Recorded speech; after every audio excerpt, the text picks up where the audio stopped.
Theseus, Hippolyta, and Philostrate. Go. Now, fair Hippolyta, our nuptial hour draws apace. 4 happy days bring in another moon, but oh, methinks how slow this old moon wanes. She lingers my desires, like to a step or a dowager, long withering out her young man revenue. 4 days will quickly steep themselves in night. 4 nights will quickly dream away the time, and then the moon, like to a silver bow new bent in heaven, shall behold the night of our solemnities. Go, Philostrate, stir up the Athenian youth to merriments, awake the pert and nimble spirit of mirth. Turn melancholy forth to funerals. The pale companion is not for our pomp. Hippolyta, I wooed thee with my sword, and won thy love, doing thee injuries. But I will wed thee in another key, with pomp, with triumph, and with reveling. Happy be Theseus, our renowned Duke. Thanks, good Aegeus. What's the news with thee? Full of vexation come I, with complaint against my child, my daughter Hermia. Stand forth, Demetrius. My noble lord, this man hath my consent to marry her. Stand forth, Lysander. And my gracious Duke, this man hath bewitched the bosom of my child, that thou, Lysander, hast given her rhymes and interchanged love tokens with my child. Thou hast by moonlight at her window sung with feigning voice verses of feigning love, and stolen the impression of her fantasy, with bracelets of thy hair, rings, gauds, conceits, knacks, trifles, nosegays, sweetmeats, messengers of strong prevalent in unhardened youth. With cunning thou hast filched my daughter's heart, turned her obedience, which is due to me, to stubborn harshness. And my gracious Duke, be it so, she will not here before your grace consent to marry with Demetrius. I beg the ancient privilege of Athens. As she is mine, I may dispose of her, which shall be either to this gentleman or to her death, according to our law, immediate provided in this case. What say you, Hermia? Christ, maid, to your father should be as a god, one that composed your beauties, yea, and one to whom you are but as form in wax, by him imprinted, and within his power to leave the figure or disfigure it. Demetrius is a worthy gentleman. So is Lysander. In himself he is, but in this kind, wanting your father's voice, the other must be held worthier. I would my father looked but with my eyes. Rather your eyes must with his judgment look. I do entreat your grace to pardon me. I know not what power I am made bold, nor how it may concern my modesty. In such presence here to plead my thoughts. But I beseech your grace that I may know the worst that may befall me in this case, if I refuse to wed Demetrius. Either to die the death, or to abjure forever the society of men. Therefore, fair Hermia, question your desires. Know of your youth, examine well your blood, whether, if you yield not to your father's choice, you can endure the livery of a nun. For I to be in shady cloister mewed, to live a barren sister all your life, chanting faint hymns to the cold, fruitless moon. Thrice blessed they that master so their blood to undergo such maiden pilgrimage. But earthlier happy is the rose distilled, than that which withering on the virgin thorn grows, lives, and dies in single blessedness. So will I grow, so live, so die, my lord, ere I will my virgin patent up unto his lordship, whose unwielded yoke my soul consents not to give sovereignty. Take time to pause, and by the next new moon, sealing day betwixt my love and me, for everlasting bond of fellowship.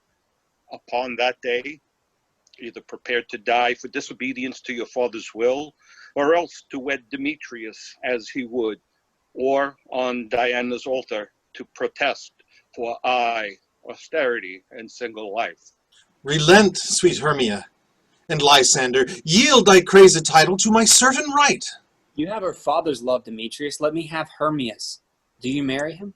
Scornful Lysander, true he hath my love, and what is mine my love shall render him. And she is mine, and all my right of her I do estate unto Demetrius. I am, my lord, as well derived as he, as well possessed. My love is more than his, my fortunes every way as fairly ranked, if not with vantage as Demetrius. And which is more than all these boast can be, I am beloved of beauteous Hermia. Why should not I then prosecute my right? Demetrius, I'll avouch it to his head, made love to Nadar's daughter, Helena, and won her soul, and she, sweet lady, dotes devoutly, dotes idolatry upon his despoted and inconstant man. I must confess that I have heard so much, and with Demetrius thought to have spoke thereof, but being overfull of self-affairs, my mind did lose it. But Demetrius, come, and come, Aegeus, you shall go with me. I have some private schooling for you both. For you, fair Hermia, arm yourself to fit your fancies to your father's will, or else the law of Athens yields you up, which by no means we may extenuate to death, or to a vow of single life. Come, my Hippolyta, what cheer, my love? Demetrius and Aegeus, go along. I must employ you in some business against our nuptial, and confer with you of something nearly that concerns yourselves. With duty and desire we follow. How now, my love? Why is your cheek so pale? How chance the roses there do fade so fast? Belike for want of rain, which I could well beteem them from the tempest of my eyes. Ay me, for aught that I could ever read, could ever hear by tale or history, the course of true love never did run smooth, but either it was different in blood. Oh, cross, too high to be enthralled, too low. Or else misgrafted in respect of years. Oh, spite, too old to be engaged, too young. Or else it stood upon the choice of friends. Oh, well, to choose love by another's eyes? Or, if there were a sympathy in choice, war, death, or sickness did lay siege to it, making it momentary as a sound, swift as a shadow, short as any dream, brief as the lightning in the coiled night, that in a spleen unfolds both heaven and earth, and ere a man hath power to say, behold, the jaws of darkness do devour it up, so quick bright things come to confusion. If then true lovers have been ever crossed, it stands as an edict to destiny. Then let us teach our trial patience, because it is a customary cross, as due to love as thoughts and dreams and sighs, wishes and tears, poor fancy's followers. A good persuasion. Therefore, hear me, Hermia. I have a widow aunt, a dowager, of great revenue, and she hath no child. From Athens is her house remote 7 leagues, and she respects me as her only son. There, gentle Hermia, may I marry thee. And to that place the sharp Athenian law cannot pursue us. If thou lovest me, then steal forth thy father's house tomorrow night, and in the wood a league without the town, where I did meet thee once with Helena, to do observance to a morn of May, there I will stay for thee. My good Lysander, I swear to thee by Cupid's strongest bow, by his best arrow with the golden head, by the simplicity of Venus's doves, by that which knitteth souls and prospers loves, and by that fire which burned the Carthage queen when the false Trojan under sail was seen, by all the vows that ever men have broke, in number more than ever woman spoke, in that same place thou hast appointed me. Tomorrow truly will I meet with thee. Keep promise, love. Look, here comes Helena. Godspeed, fair Helena. Whither away? Call you me fair? That fair again unsay. Demetrius loves you fair. Oh, happy fair. Your eyes are lodestars, and your tongue's sweet air, more tunable than lark to shepherd's ear. When wheat is green, when hawthorn buds appear, sickness is catching. Oh, were favor so, yours would I catch, fair Hermia, ere I go. My ear should catch your voice, my eye your eye, my tongue should catch your tongue's sweet melody, were the world mine, Demetrius being baited, the rest I'd give to be to you translated. Oh, teach me how you look, and with what art you sway the motion of Demetrius's heart. I frown upon him, yet he loves me still. Oh, that your frowns would teach my smiles such skill. I give him curses, yet he gives me love. Oh, that my prayers could such affection move. The more I hate, the more he follows me. The more I love, the more he hateth me. His folly, Helena, is no fault of mine. None but your beauty. Would that fault were mine. Take comfort. He no more shall see my face. Lysander and myself will fly this place. Before the time I did Lysander see, seemed Athens as a paradise to me. Oh, then what grace in my love do dwell, that he hath turned a heaven unto a hell. Helen, to you our minds we will unfold. Tomorrow night, when Phoebe doth behold her silver visage in the watery glass, decking with liquid pearl the bladed glass, a time that lovers' flights doth still conceal, through Athens' gates we have devised to steal. And in the wood, where often you and I, upon faint primrose beds were wont to lie, emptying our bosoms of their sweet counsel sweet, there my Lysander and myself shall meet. And thence from Athens turn away our eyes to seek new friends and stranger companies. Farewell, sweet playfellow. Pray thou for us, and good luck grant thee thy Demetrius. Keep word, Lysander. We must starve our sight from lovers' food till morrow deep midnight. I will, my Hermia. Helena, adieu. As on you him, Demetrius dote on you. How happy some or other some can be. Through Athens I am thought as fair as she, but what of that? Demetrius thinks not so. He will not know with all but he do know. And as he errs, doting on Hermia's eyes, so I, admiring of his qualities. Things base and vile, folding no quantity. Love can transpose to form and dignity. Love looks not with the eyes, but with the mind, and therefore is winged Cupid painted blind. Nor hath love's mind of any judgment taste, wings and no eyes, figure unheedy haste. And therefore is love said to be a child, because in choice he is so oft beguiled. As waggish boys in games themselves forswear, so the boy love is perjured everywhere. For ere Demetrius looked on Hermia's eye, he hailed down oaths that he was only mine. And when his hail some heat from Hermia felt, so he dissolved, and showers of oaths did melt. I will go tell him of fair Hermia's flight. Then to the wood will he tomorrow night pursue her. And for this intelligence, if I have thanks, it is a dear expense.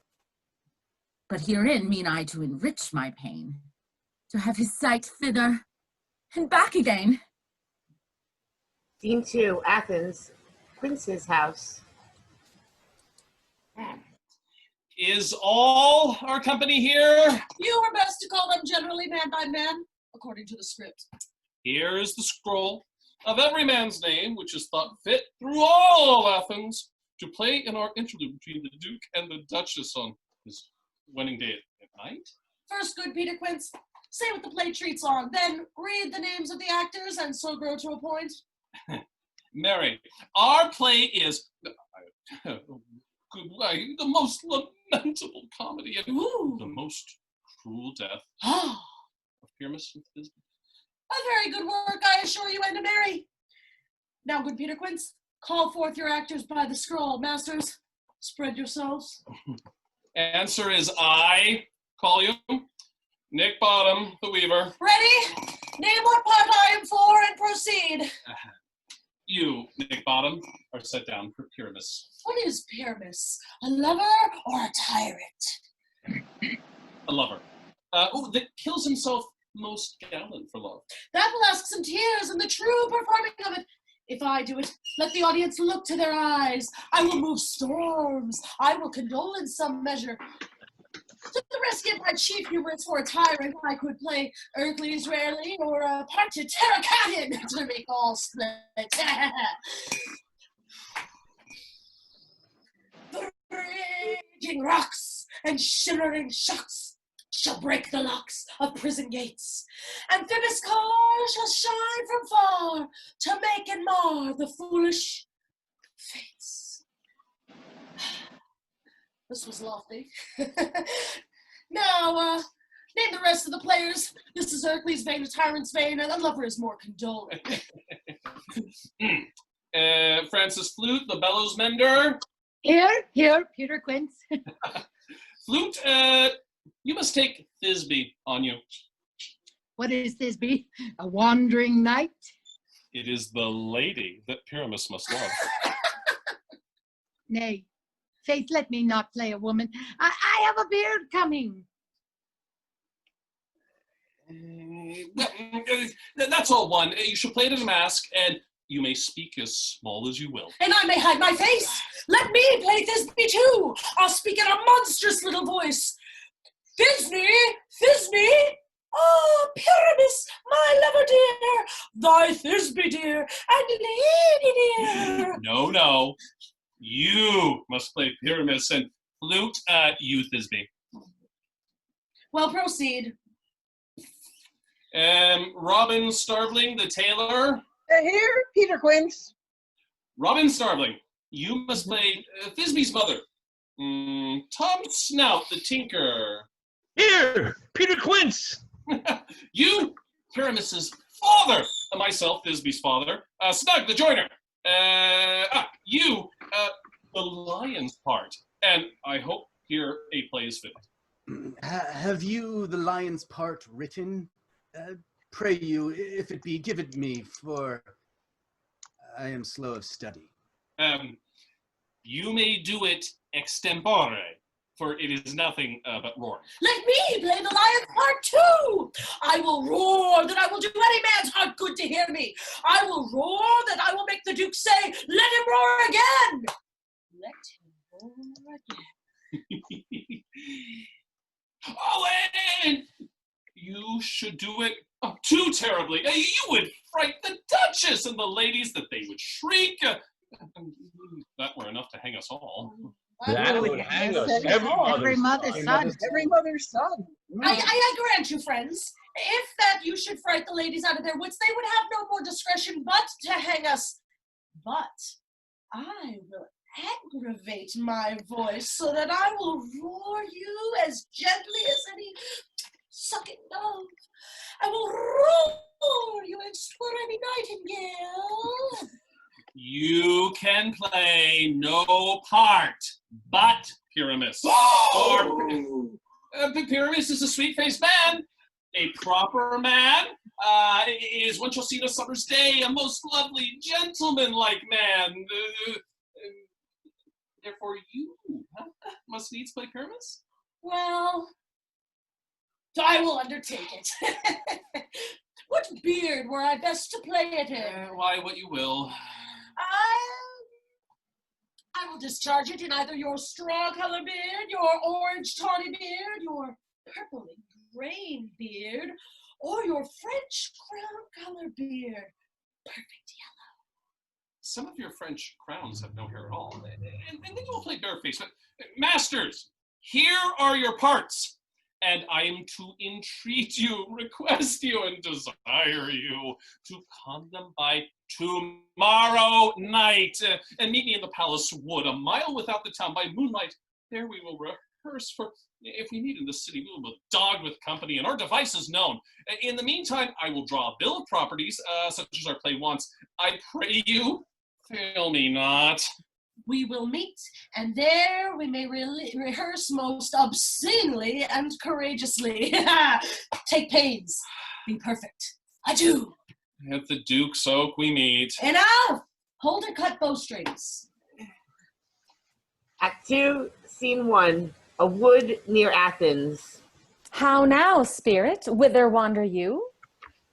Over hill, over dale, through bush, through briar, over park, over pale, through wood, through fire. I do wander everywhere, swifter than the moon's sphere. And I serve the fairy queen to do her orbs upon the green. The cowslips tell all her pensioners be, in their gold coat spots you see. These be rubies, fairy favors, in those freckles live their savors. I must go seek some dewdrops here, and hang a pearl in every cowslip's ear. Farewell, thou love of spirits, I'll be gone. Our queen and all our elves, come here and on! The king doth keep his rebels here tonight. Take heed the queen come not within his sight. For Oberon is passing fell in wrath, because she is her attendant, hath a lovely boy stolen from an Indian king. She never had so sweet a changeling. Jealous Oberon would have the child knight of his train to trace the forest wild, but she perforce withholds the loved boy, crowns him with flowers and makes him all her joy. And now they never meet in grove or green, by fountain clear or spangled starlight sheen, but they do swear that all their elves for fear creep into acorn cups and hide them there. Either I mistake your shape in making quite, or else you are that shrewd and knavish sprite, called Robin Goodfellow. Are you not he? That frights the maidens of the villagry? Skim milk and sometimes labor in the queen, and bootless make the breathless housewife charm, and sometime make the drink to bear no balm, mislead night wanderers, laughing at their horn. Those that hobgoblin call you sweet and puck, you do their work, and they shall have good luck. Are you not he? Ah, thou speakest aright. I am that merry wanderer of the night. I jest to Oberon and make him smile, when I, a fat and bean-fed horse, beguile, neighing in likeness like of a filly foal, and sometime lurk I in a gossip's bowl, in the very likeness of a roasted crab, and when she drinks, against her lips I bob, and on her withered dewlap pour the ale. The wisest aunt, telling the saddest tale, sometime for a 3-foot stool mistake me, then slip I from her bum, down topples she, and Taylor cries and falls into a cough. And then the whole choir hold their hips and laugh, and waxen in their mirth and knees, and swear a merrier hour was never wasted there. But room, fairy, here comes Oberon. And here my mistress, would that he were gone. Ill met by moonlight, proud Titania. What? Jealous Oberon? Fairy, skip hence. I have forsworn his bed and company. Tarry, rash wanton, am I not thy lord? Then I must be thy lady. But I know when thou hast stolen away from fairyland, and in the shape of Corin sat all day, playing on pipes of corn and versing love to amorous Phillida. Why art thou here, come from the farthest steppe of India? But that, forsooth, the bouncing Amazon, your buskined minstress, and your warrior love, to Theseus must be wedded, and you come to give their bed joy and prosperity. How canst thou thus, for shame, Titania, glance at my credit with Hippolyta, knowing I know thy love to Theseus? Didst thou not lead him through the glimmering night from Periguna, whom he ravished, and make him with fair eagles break his faith? With Ariadne and Antiopa. These are forgeries of jealousy. And never, since the middle summer spring, met we on hill, in dale, forest, or mead, by paved mountain, or by rushy brook, or in the beached margent of the sea to dance our ringlets to the whistling wind. But with thy brawls thou hadst disturbed our sport. Therefore the winds, piping to us in vain as in revenge, have sucked up from the sea contagious fogs, which, falling on in the land, have every pelting river made so proud that they have overborne their continents. The ox hath therefore stretched his yoke in vain, the plowman lost his sweat, and the green corn hath rotted ere his youth attained a beard. The folds stand empty in the drowned field, and the crows are fatted with the Murrian flock. The 9 men's morris is filled up with mud, and the quaint mazes in the wanton green, for lack of tread, are undistinguishable. The human mortals want their winter here. No night is now with him or carol blessed. Therefore the moon, the governess of floods, pale in her anger, washes all the air that rheumatic diseases do abound. And thorough this distemperature we see, the seasons alter. Hoary-headed frosts far in the fresh lap of the crimson rose, and on old time's thin and icy crown an odorous chaplet of sweet summer buds is, as in mockery, set. The spring, the summer, the childing autumn, angry winter, change their wonted liveries, and the mazed world by their increase now knows not which is which. And this same progeny of evils comes from our debate, from our dissension. We are their parents and original. Do you amend it then? It lies in you. Why should Titania cross her Oberon? I do but beg a little changeling boy to be my henchman. Set your heart at rest. The fairyland buys not the child of me. His mother was a votaress of my order, and in the spiced Indian air by night, full often hath she gossiped by my side, and sat with me on Neptune's yellow sands, marking the embarked traders on the flood, when we have laughed to see the sails conceive and grow big-bellied with the wanton wind, which she, with pretty and with swimming gait, following her room then rich with my young squire, would imitate and sail upon the land, to fetch me trifles and return again, as from a voyage, rich with merchandise. But she, being mortal, of that boy did die. And for her sake do I rear up her boy, and for her sake I will not part with him. How long within this wood intend you stay? Perchance till after Theseus' wedding day. If you will patiently dance in our round and see our moonlight revels, go with us. If not, shun me, and I will spare you your haunts. Give me that boy, and I will go with thee. Not for thy fairy kingdom. Fairies, away! We shall chide downright if I longer stay. Well, go thy way. Thou shalt not from this grove till I torment thee for this injury. My gentle Puck, come hither. Thou rememberest, since once I sat upon a promontory, and heard a mermaid on a dolphin's back uttering such dulcet and harmonious breath that the rude sea grew civil at her song, and certain stars shot madly from their spears to hear the sea maid's music. I remember. That very time I saw, but thou couldst not, flying between the cold moon and the earth, Cupid, all armed. A certain aim he took at a fair vestal fronted by the west, and loosed his love shaft smartly from his bow, as it should pierce 100,000 hearts. But I might see young Cupid's fiery shaft quenched in the chaste beams of the watery moon, and the imperial votress passed on in maiden meditation, fancy free. Yet marked I where the bolt of Cupid fell. It fell upon a little western flower, before milk white, now purple with love's wounds. And maidens call it love in idleness.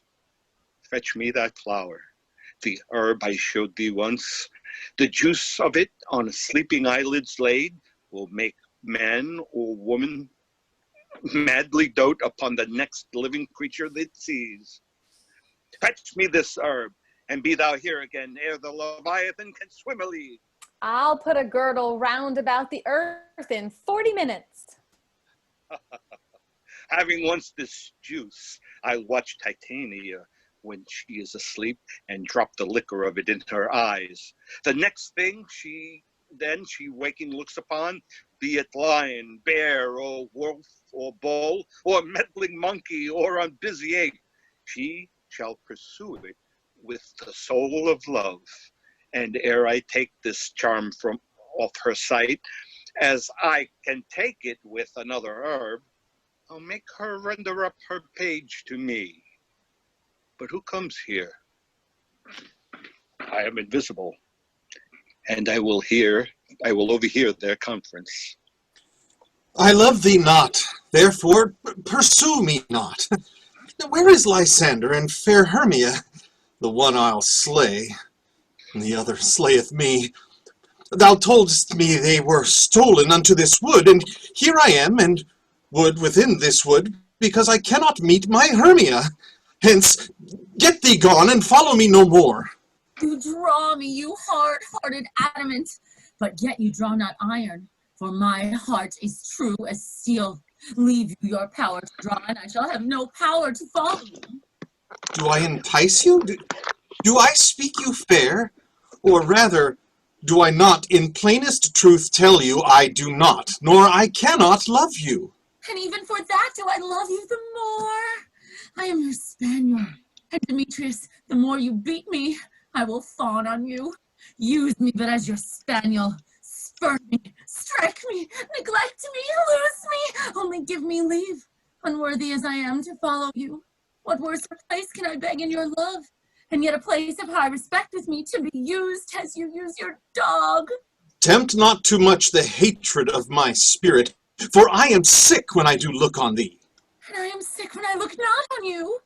You do impeach your modesty too much, to leave the city and commit yourself into the hands of one that loves you not, to trust the opportunity of night and the ill counsel of a desert place with the rich worth of your virginity.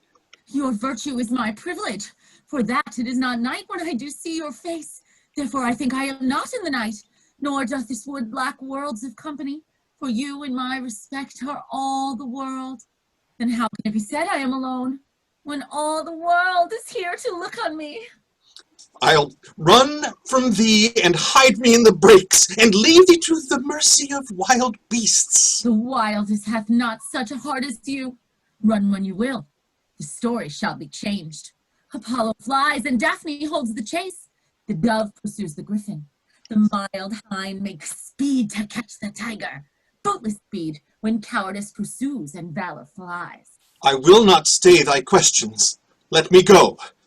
Or, if thou follow me, do not believe but I shall do thee mischief in the wood. Hi! In the temple, in the town, in the field, you do me mischief. Fie, Demetrius. Your wrongs do set a scandal on my sex. We cannot fight for love as men may do. We should be wooed. We're not made to woo. I'll follow thee and make a heaven of hell to die upon the hand I love so well. Fare thee well, nymph. Ere he do leave this grove, thou shalt fly him, and he shall seek thy love. Ah, hast thou the flower? Welcome, wanderer. Aye, there it is. I pray thee, give it to me. I know a bank where the wild thyme blows, where oxlips and the nodding violet grows. Quiet, over-canopied with luscious woodbine, with sweet musk roses and elegantine. There sleeps Titania some time of the night, lulled in these flowers with dances and delight. And there the snake throws her enameled skin, weed wide enough to wrap a fairy in. And with the juice of this, I'll streak her eyes and make her full of hateful fantasies. Take thou some of it and seek through this grove a sweet Athenian lady that is in love with a disdainful youth. Anoint his eyes, but do it when the next thing he espies may be the lady. Thou shalt know the man by the Athenian garments he hath on. Affect it with some care, that he may prove more fond of her than she upon her love. And look thou meet me ere the first cock crow. Fear not, my lord, your servant shall do so. Scene 2, another part of the wood.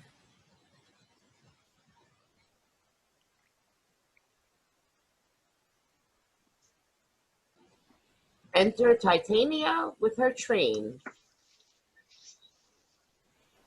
Come now, a roundel and a fairy song. Then, for the third part of a minute hence, some to kill cankers in the musgrove buds, some war with remris for their leathern wings to make my small elves coats, and some to keep back the clamorous owl that nightly hoots and wonders at our quaint spirits. Sing me now asleep, and then to our offices and let me rest.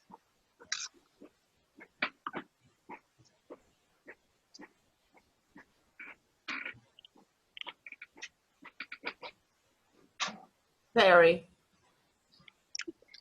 Oh, he's a singing fairy. as he should be. He always lines himself up with the singing parts.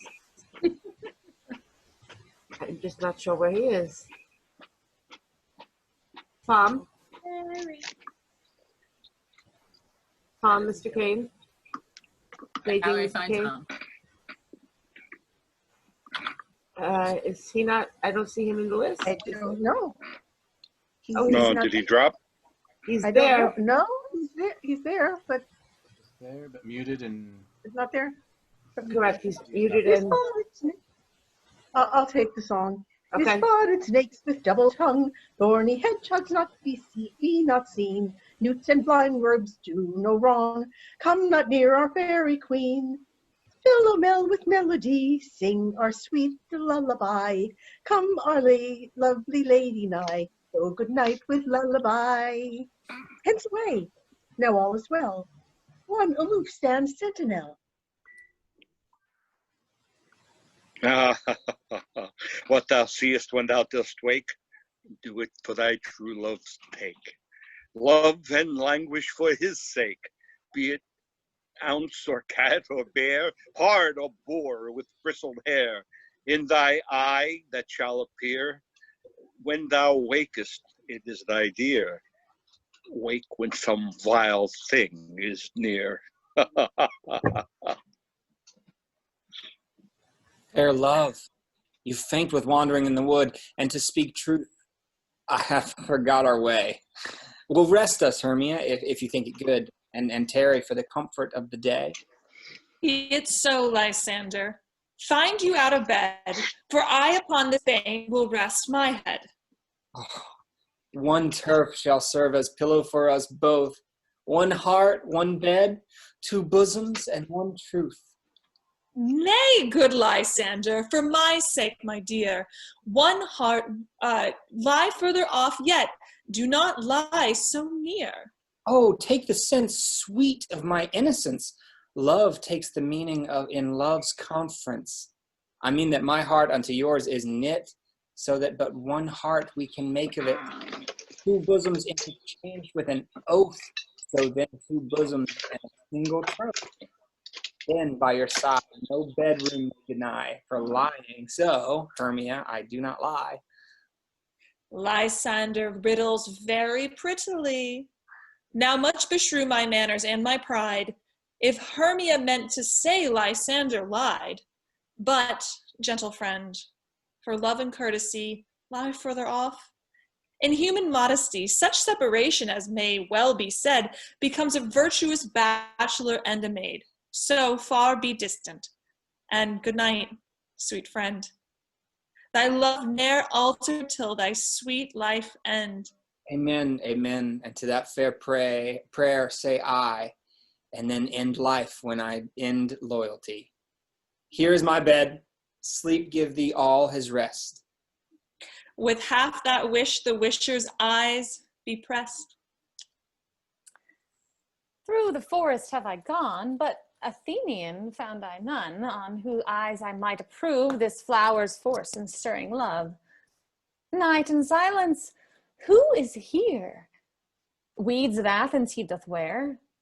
This is he, my master said, despised the Athenian maid. And here the maiden, sleeping sound on the dank and dirty ground. Pretty soul, she durst not lie near this lack love, this kill courtesy. Churl, upon thy eyes I throw all the power this charm doth owe. When thou wakest, let love forbid sleep his seat on thy eyelid. So awake when I am gone, for I must now to Oberon. Stay, though thou kill me, sweet Demetrius. I charge thee, hence, and do not haunt me thus. Oh, wilt thou, darkling, leave me? Do not so. Stay on thy peril. I alone will go. Oh, I am out of breath in this fond chase. The more my prayer, the lesser is my grace. Happy is Hermia, wheresoever she lies, for she hath blessed and attractive eyes. How came her eyes so bright? Not with salt tears. If so, my eyes are more often washed than hers. No, no, I am as ugly as a bear, for beasts that meet me run away for fear. Therefore no marvel though Demetrius do, as a monster, fly my presence thus.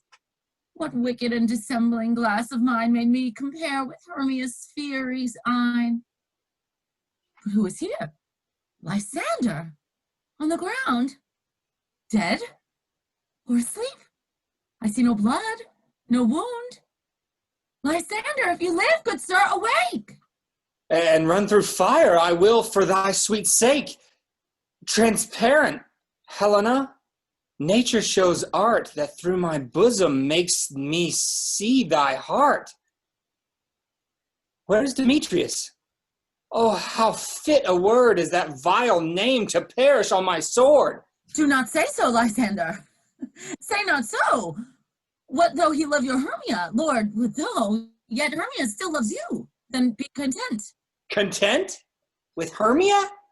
No, I do repent the tedious minutes I have spent with her. Not Hermia, but Helena I love, who will not change a raven for a dove. The will of man is by his reason swayed, and reason says you are the worthier maid. Things growing are not ripe until their season, so I, being young, till now, ripe not to reason, and touching now the point of human skill, reason becomes the marshal of my will, and leads me to your eyes, where I o'erlook love's stories written in love's richest book. Wherefore was I to this keen mockery born? When at your hands did I deserve this scorn? It's not enough. It's not enough, man. I did never, no, nor never can deserve a sweet look from Demetrius's eye. But you must flout my insufficiency? Good troth, you do me wrong. Good sooth, you do, in such disdainful manner me to woo. But fare you well. Perforce I must confess, I thought you lord of more true gentleness. Oh, that a lady of one man refused should of another, therefore be abused. She sees not Hermia. Hermia, sleep thou there, and never mayest thou come nigh Lysander near. As a surfeit of the sweetest things the deepest loathing to the stomach brings, or as heresies that men do leave are hard most of those they did deceive. So thou, my surfeit and my heresy, of all be hated, but the most of me. And all my powers address your love and might to honor Helen and to be her knight. Help me, Lysander, help me. Do thy best to pluck this crawling spirit from my breast. Ay me, for pity. What a dream was here. Lysander, look how I do quake with fear. Methought a serpent eat my heart away, and you sat smiling at this cruel prey. Lysander, what removed? Lysander, Lord, what, out of hearing? Gone? No sound, no word? Alack, where are you? Speak, and if you hear, speak of all loves. I swoon almost with fear. No, that I well perceive you all not nigh.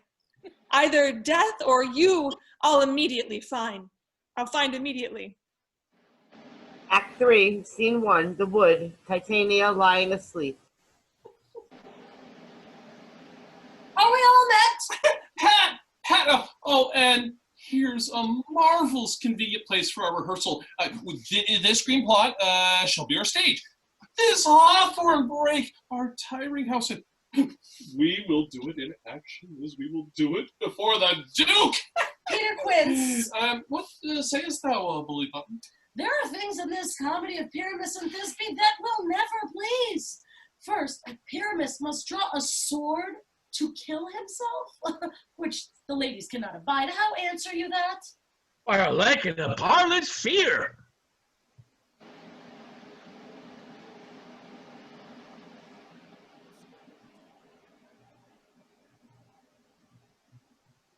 Valerie, you're on mute, I think. I thought I muted myself. I believe we must leave the kissing out when all is done. Not a whit. I have a device to make all well. Write me a prologue, and let that prologue seem to say we will do no harm with our swords, and that Pyramus is not killed indeed. And for the more better assurance, tell them that I, Pyramus, am not Pyramus, but Bottom the Weaver. What? This will put them out of fear.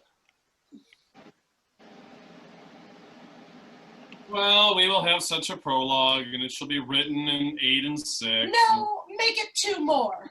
Let it be written in 8 and 8. Will not the ladies be afeard of the lion?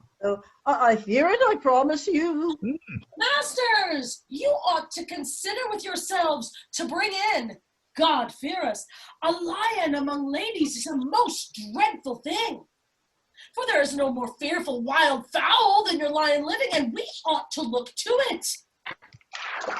Therefore, another prologue must tell he is not a lion. Nay, you must name his name, and half his face must be seen through the lion's neck, and he himself must speak through, saying thus, or to the some defect, ladies, or fair ladies, I would wish you, or I would request you, or I would entreat you, not to fear, not to tremble, my life for yours.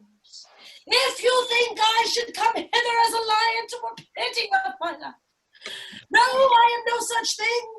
I am a man as other men are. And there indeed let him name his name and plainly say that he is Snug the Joiner. Well, it shall be so. But there is 2 hard things, that is, to bring moonlight into a chamber. For, Pyramus and Thisbe met by moonlight. Does the moon shine that night we play our play? A calendar, look in the almanac. Find out moonshine, find out moonshine. Yes, it doth shine that night. Why, then you may leave a casement of the great chamber window where we play open, and the moon may shine in at the casement. Aye, or else one must come in with a bush of thorns and a lanthorn, and say he comes to disfigure or to present the person of moonshine. Then there is another thing. We must have a wall in the great chamber, for Pyramus and Thisbe, says the story, did talk through the chink of a wall. You can never bring in a wall. What say you, Bottom? Some man or other must present wall, and let him have some plaster or some loam or some rough cast about him, and to signify wall, and let him hold his fingers thus, and through that cranny shall Pyramus and Thisbe whisper. If that may be, then all is well.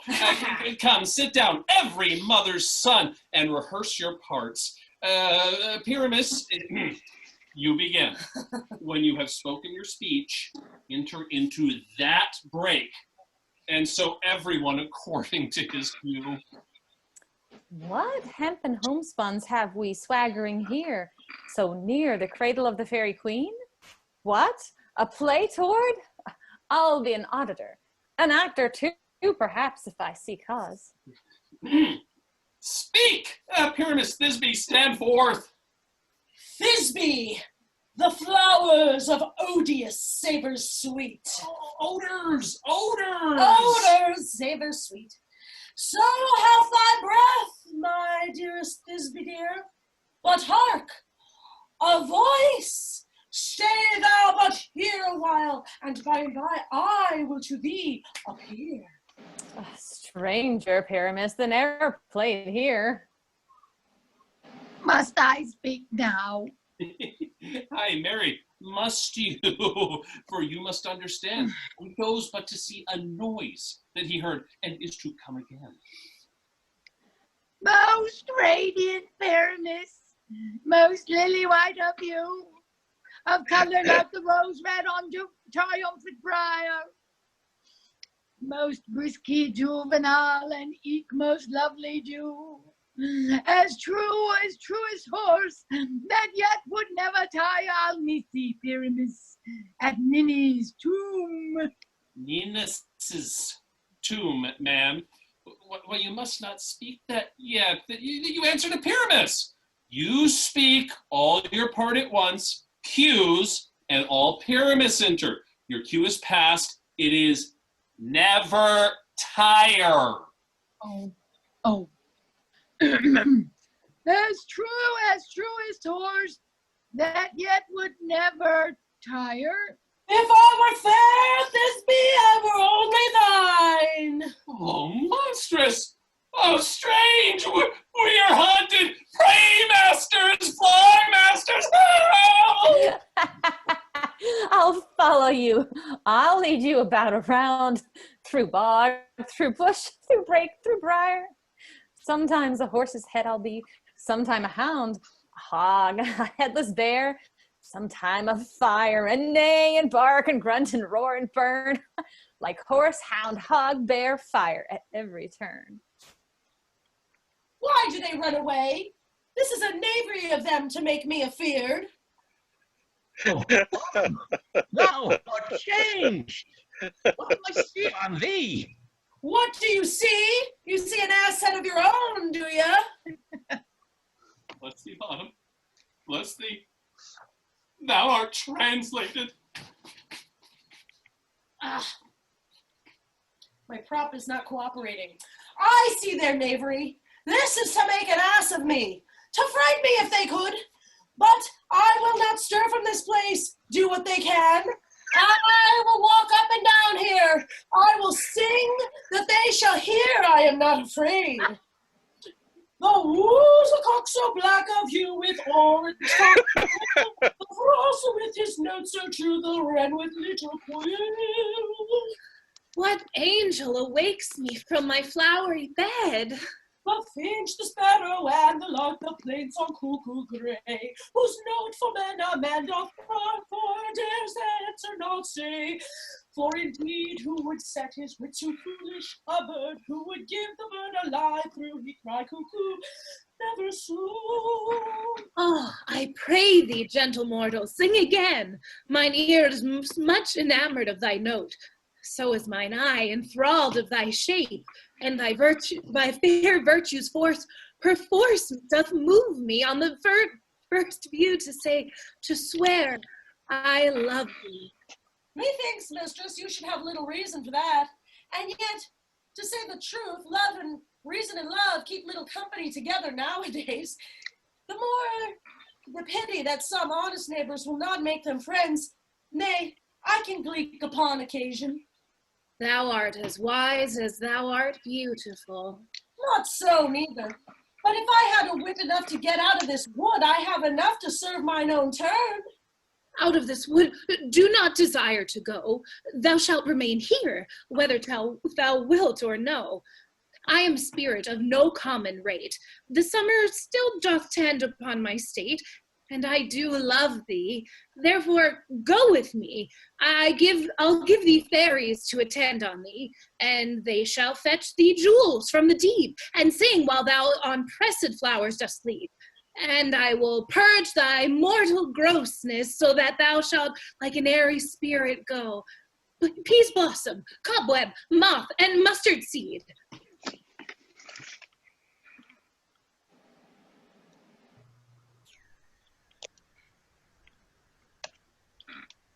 Anybody? Peas bottom, cobweb, moth, and mustard seed. Do we have a peas bottom? Nicholas. Ready! Where shall we go? Be kind. Be kind and courteous to this gentleman. Hop in his walks and gambol in his eyes. Feed him with apricots and dewberries, with purple grapes, green figs, and mulberries. The honey bags steal from the humble bees, and 4 night tapers crop their waxen thighs, and light them at the fiery glowworm's eyes, to have my love to bed and to arise, and pluck the wings from painted butterflies to fan the moonbeams from his sleeping eyes. Nod to him, elves, and do him courtesies. Hail, mortal! Hail! Hail! I cry your worship's name heartily. I beseech your worship's name. Cobweb. I shall desire you of more acquaintance, good Master Cobweb. If I cut my finger, I shall make bold with you. Your name, honest gentleman? Peas Blossom! I pray you, commend me to Mistress Squash, your mother, and to Master Peas Cod, your father. Good Master Peas Blossom, I shall desire you of more acquaintance too. Your name, I beseech you, good sir. Mustard seed. Good Master Mustard Seed, I know your patience well. The same cowardly giant ox-like beef hath devoured many a gentleman of your house. I promise you your kindred have made my eyes water ere now. I desire you more acquaintance, good Master Mustard Seed. Come, wait upon him. Lead him to my bower. The moon, methinks, looks with a watery eye, and when she weeps every little flower, lamenting some enforced chastity. Tie up my love's tongue, bring him silently. Scene 2, another part of the wood. I wonder if Titania be awaked. Then what it was that next came in her eye, which she must dote on in extremity. Ah, here comes my messenger. How now, spirit? What night rule about this haunted grove?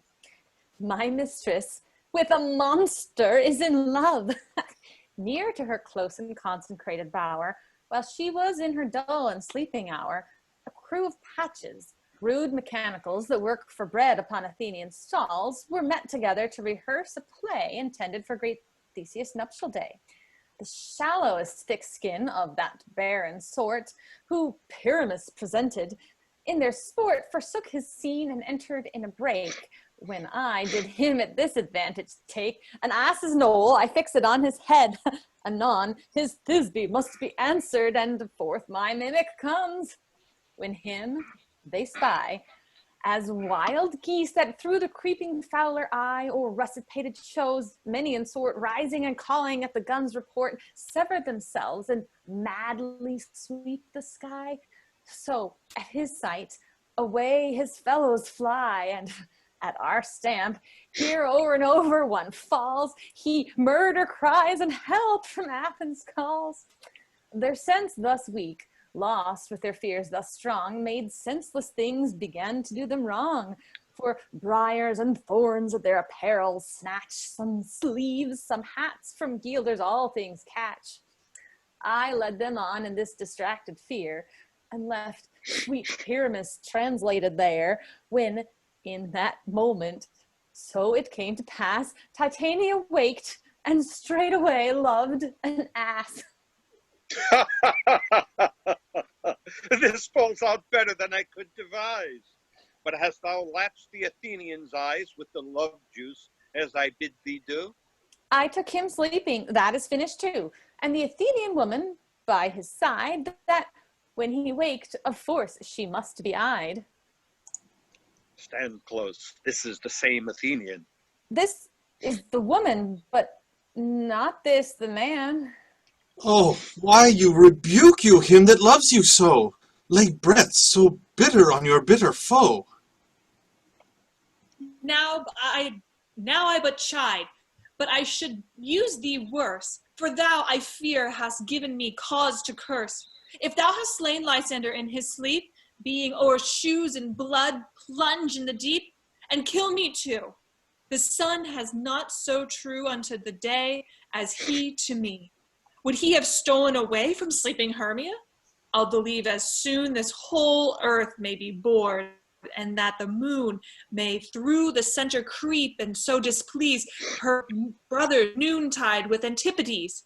It cannot be that thou hast murdered him. So should a murderer look, so dead, so grim.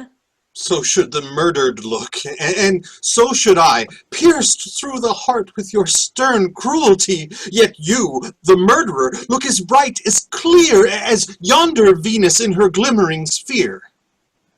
What's this to my Lysander? Where is he? Ah, good Demetrius, wilt thou give him me? I had rather give his carcass to my hounds. Out, dog, out, cur! Thou drivest me past the bounds of maiden's patience. Hast thou slain him then? Henceforth be never numbered among men. Oh, once tell true, even for my sake. Durst thou have looked upon him being awake? And hast thou killed him sleeping? Oh, brave touch! Could not a woman adder do so much? An adder did it, for with doubler tongue than thine, thou serpent, never adder stung. You spend your passion on a misprized mood. I am not guilty of Lysander's blood, nor is he dead for aught that I can tell. I pray thee tell me then that he is well. And if I could, what should I get therefore? A privilege never to see me more, and from thy hated presence part I so. See me no more, whether he be dead or no. There is no following her in this fierce vein. Here, therefore, for a while I will remain, so sorrow's heaviness doth heavier grow, for debt that bankrupt sleep doth sorrow owe, which now in some slight measure it will pay, if for his tender here I make some stay. No, what hast thou done? Thou hast mistaken quite, and laid the love juice on some true lover's sight. Of thy misprision must perforce ensue some true love turned, and not a false one turned true. Then fate overrules that one man holding troth. A million fail, confounding oath on oath. Oh, about the wood go swifter than the wind, and Helena of Athens look thou find. All fancy sick is she, and pale of cheer, with sighs of love that cost the fresh blood dear. By some illusion, see thou bring her here. I'll charm his eyes against she do appear. I go, look how I go, swifter than arrow from the Tartar's bow.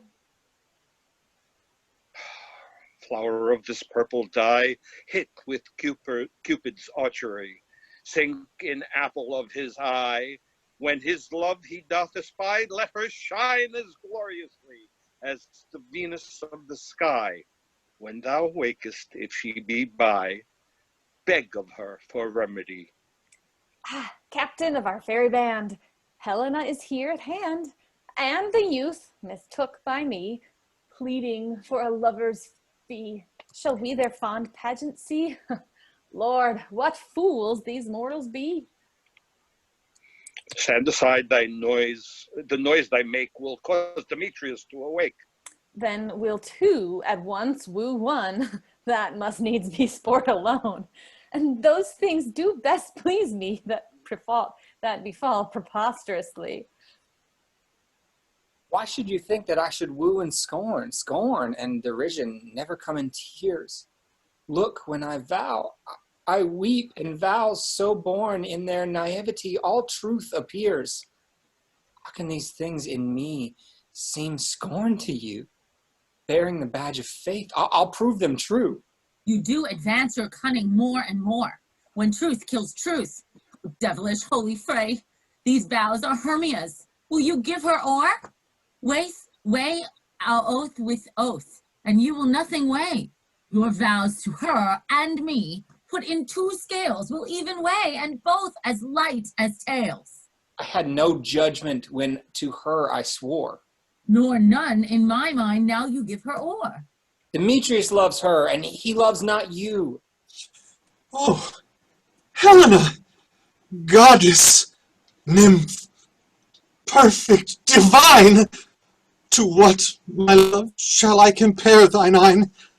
Crystal is muddy. Oh, how ripe and show thy lips those kissing cherries tempting grow, that pure congealed white, high Taurus snow, fanned with the eastern wind, turns to a crow when thou holdest up thy hand. Oh, let me kiss this princess of pure white, this seal of bliss. Oh, spite! Oh, hell, I see you are all bent to set against me for your merriment. If you were civil and knew courtesy, you would not do me thus much injury. Can you not hate me as I know you do, but you must join in souls to mock me too? If you were men, as men you are in show, you would not use a gentle lady so, to vow and swear and super praise my parts, and I am sure you hate me with your hearts. You are both rivals and love Hermia, and now both rivals to mock Helena. A trim exploit, a manly enterprise to conjure tears up in a poor maid's eyes. With your derision, none of noble sort would so offend a virgin and extort a poor soul's patience, all to make you sport. You are unkind, Demetrius. Be not so. For you love Hermia, and this you know I know. And here, with all goodwill, with all my heart, in Hermia's love, I yield you up my part, and yours of Helena, to bequeath me, whom I do love, and will do till my death. Never did mockers waste more idle breath. Lysander, keep thy Hermia. I will none. If e'er I loved her, all that love is gone. My heart to her but as guestwise sojourned, and now to Helen is it home returned, there to remain. Helen, it is not so. Disparage not the faith thou dost not know, lest to thy peril thou buy it dear. Look, where thy love comes, yonder is thy dear. Dark night, that from the eye his function takes, the ear more quick of apprehension makes.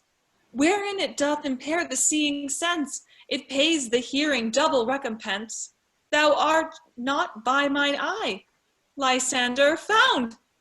Mine ear, I think it brought me to thy sound, but why unkindly didst thou leave me so? Why should he stay whom love doth press to go? What love could press Lysander from my side? Lysander's love, that would not let him bide fair Helena, who more inglides the night than all you fiery oars and eyes of light. Why seek thou me? Could not this make thee know the hate I bear thee made me leave thee so? You speak as not as you think. It cannot be. Lo, she is one of this confederacy. Now I perceive they have all conjoined, all three, to fashion this false sport in spite of me. Injurious Hermia, most ungrateful maid, have you conspired? Have you, with these, contrived to bait me with this foul derision? Is all the counsel that we two have shared, the sisters' vows, the hours that we have spent when we have chid the hasty-footed time for parting us? Oh, is all forgot? All school days, friendship, childhood innocence? We, Hermia, like two artificial gods, have with our needles created both one flower, both on one sampler, sitting on one cushion, both warbling of one song, both in one key, as if our hands, our sides, voices, and minds had been incorporate. So we grow together, like to a double cherry, seeming parted, but yet in union in partition, two lovely berries molded on one stem. So with two seeming bodies but one heart, two of the first like coats in heraldry, due but to one and crowned with the crest. And will you rend our ancient love asunder to join with men in scorning your poor friend? It is not friendly, 'tis not maidenly. Our sex, as well as I, may chide you for it, though I alone do feel the injury. I am amazed at your passionate words. I do not scorn you. It seems that you scorn me. Have you not set Lysander, as in scorn, to follow me and praise my eyes and face? And made your other love, Demetrius, who even but now did spurn me with his foot to call me goddess, nymph, divine and rare, precious, celestial? Wherefore speaks he this to her he hates? And wherefore doth Lysander deny your love, so rich within his soul, and tender me, forsooth, affection, but by your setting on, by your consent? What thought I be not so in grace as you, so hung upon with love, so fortunate, but miserable most, to love unloved? This you should pity rather than despise. I understand not what you mean by this. I do. Persever, counterfeit sad looks. Make mouths upon me when I turn my back, wink at each other. Hold the sweet jest up. This sport, well carried, shall be chronicled. If you have any pity, grace, or manners, you would not make me such an argument, but fare ye well. 'Tis partly my own fault, which death or absence shall soon remedy. Stay, gentle Helena. Hear my excuse, my love, my life, my soul, fair Helena. Oh, excellent. Sweet, do not scorn her so. If she cannot entreat, I can compel. Thou canst compel no more than she entreat. Thy entreats have no more strength than her weak prayers. Helen, I love thee. By my life I do. I swear by that which I will lose for thee, to prove him false that says I love thee not. I say I love thee more than he can do. If thou say so, withdraw and prove it too. Quick, come! Lysander, whereto tends all this? Away, you Ethiop. No, he will seem to break loose. Take on as you would follow, but yet come not. You are a tame man. Go! Hang off, thou cat, thou burr, vile thing, let loose, or I will shake thee from me like a serpent. Why are you grown so rude? What change is this? Sweet love. Thy love, out tawny Tartar out. Out loathed medicine. Out, oh hated poison hence. Do you not jest? Yes, sooth, and so do you. Demetrius, I will keep my word with thee. I would I had your bond, for I perceive a weak bond holds you. I'll not trust your word. What should I hurt her? What should I hurt her, strike her, kill her dead? Although I hate her, I'll not harm her so. What can you do me greater harm than hate? Hate me? Wherefore? Oh me, what news, my love? Am I not Hermia? Are you not Lysander? I am as fair now as I was erewhile. Since night you loved me, yet since night you left me. Why then you left me? Oh, the gods forbid. In earnest shall I say. I, by my life, and never did desire to see thee more. Therefore, be out of hope, of question, of doubt. Be certain, nothing truer. 'Tis no jest that I do hate thee and love Helena. Oh me, you juggler, you canker blossom, you thief of love. What have you come by night and stolen my love's heart from him? Fine in faith. Have you no modesty, no maiden shame, no touch of bashfulness? What? Will you tear impatient answers from my gentle tongue? Fie, you counterfeit, you puppet, you! Puppet? Why so? Aye, that way goes the game. Now I perceive that she hath made compare between our statures. She hath urged her height, and with her personage, her tall personage, her height forsooth, she hath prevailed with him. And are you grown so high in his esteem? Because I am so dwarfish and so low? How low am I, thou painted maypole? Speak! How low am I? Am I not so low that my nails can reach into thine eyes? I pray you, though you mock me, gentlemen, let her not hurt me. I was never cursed. I have no gift at all in shrewishness. I am a right maid for my cowardice. Let her not strike me. You perhaps may think because she is something lower than myself that match her. Lower? Hark again? Good Hermia, do not be so bitter with me. I evermore did love you, Hermia. Did ever keep your counsels, never wronged you, save that in love unto Demetrius. I told him of your stealth into this wood. He followed you. For love, I followed him. But he had chid me hence and threatened me to strike me, spurn me, nay, to kill me too. And now, so you will let me quiet go to Athens, where I will bear my folly back and follow you no further. Let me go. And you see how simple and how fond I am. Why get you gone? Who is it that hinders you? A foolish heart that I leave here behind. What with Lysander? With Demetrius. Be not afraid, she shall not harm thee, Helena. No, sir, she shall not, though you take her part. Oh, when she's angry, she is keen and shrewd. She was a vixen when she went to school, and though she be but little, she is fierce.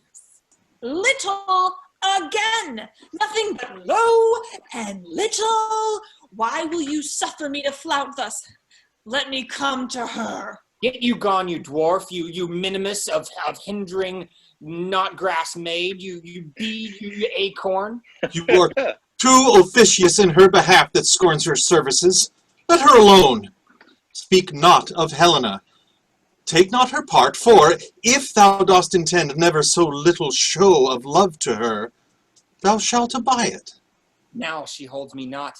Now follow, if thou darest, to try whose right of thine or mine is most in Helena. Follow? Nay, I'll go with thee, cheek by jowl. You mistress, all this coil is long of you. Nay, go not back. I will not trust you, I. No longer stay in your cursed company. Your hands than mine are quicker for a fray. My legs are longer, though, to run away. I am amazed and know not what to say. This is thy negligence. Still thou mistakest, or else committest thy knaveries wilfully. Believe me, King of Shadows, I mistook. Did not you tell me that I should know the man by the Athenian garment he had on? And so far, blameless proves my enterprise, that I have anointed an Athenian's eyes. And so far, am I glad, it did so sort as this their jangling I esteem a sport. Thou seest these lovers seek a place to fight. High, Robin, overcast the night, the starry welkin cover thou anon, with drooping fog as black as Acheron, and lead these testy rivals so astray as one not come within another's way. Like to Lysander sometimes framed thy tongue, then stir Demetrius up with bitter wrong, and sometimes rail thou like Demetrius, and from each other look thou lead them thus, till o'er their brows death counterfeiting sleep with leaden legs and batty wings doth creep. Then crush this herb into Lysander's eye, whose flicker hath hit this previous virtuous property, to make from thence all error with his might, and make his eyeballs roll with wonted sight. When they next awake, all this derision shall seem a dream and fruitless vision, and back to Athens shall the lovers wend, with league whose date till death shall never end, whilst I in this affair thee employ, out to my queen, and beg her Indian boy.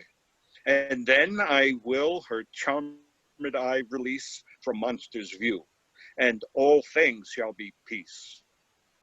My fairy lord, this must be done with haste, for night's swift dragons cut the clouds full fast, and yonder shines Aurora's harbinger, at whose approach ghosts wandering here and there troop home to churchyards. Damned spirits all that in crossways and floods have burial, already to their wormy beds are gone, for fear lest day should look their shames upon.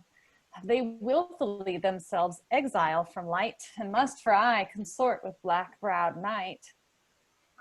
But we are spirits of another sort. I, with the morning's love, have oft made sport.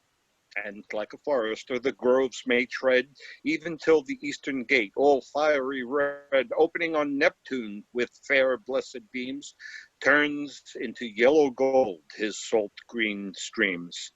But notwithstanding, haste, make no delay, we may effect this business yet ere day. Up and down, I will lead them up and down. I am feared in field and town. Goblin, lead them up and down. Here comes one. What art thou, proud Demetrius? Speak thou now. Here, villain, drawn and ready, where art thou? I will be with thee straight. Follow me, then, to plainer ground. Lysander, speak again. Thou runaway, thou coward! Art thou fled? Speak! In some bush? Where dost thou hide thy head? Thou coward, art thou bragging to the stars, telling the bushes that thou lookest for wars, and wilt not come?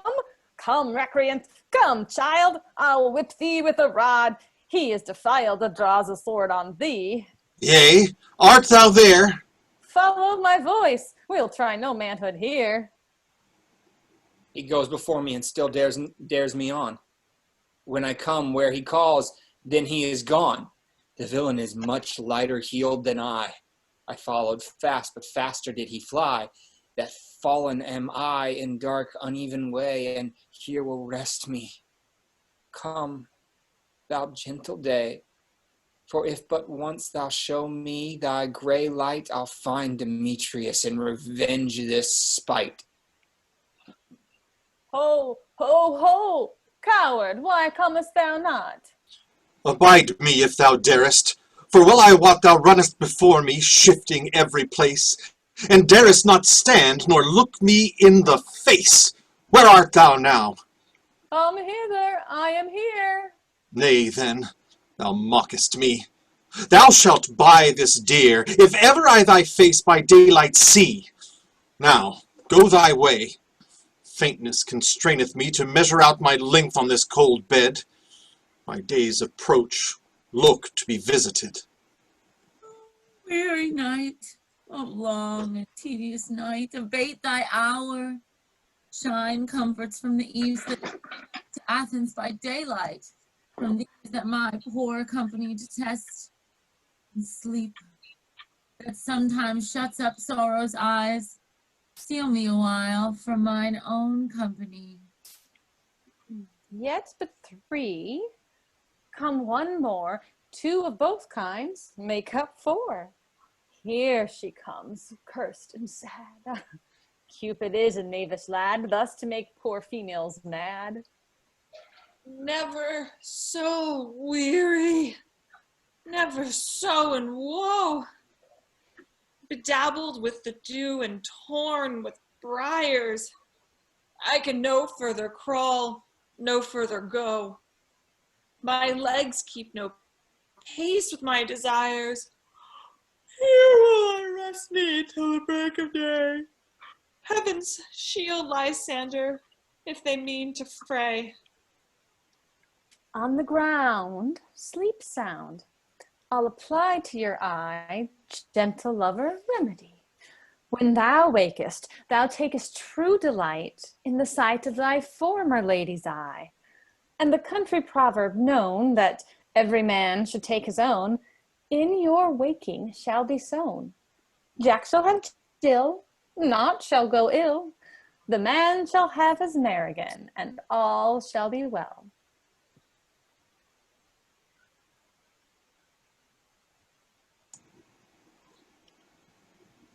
You're muted. Marialana, yeah, there you go. I know, she can. Act 4, Scene 1, the same.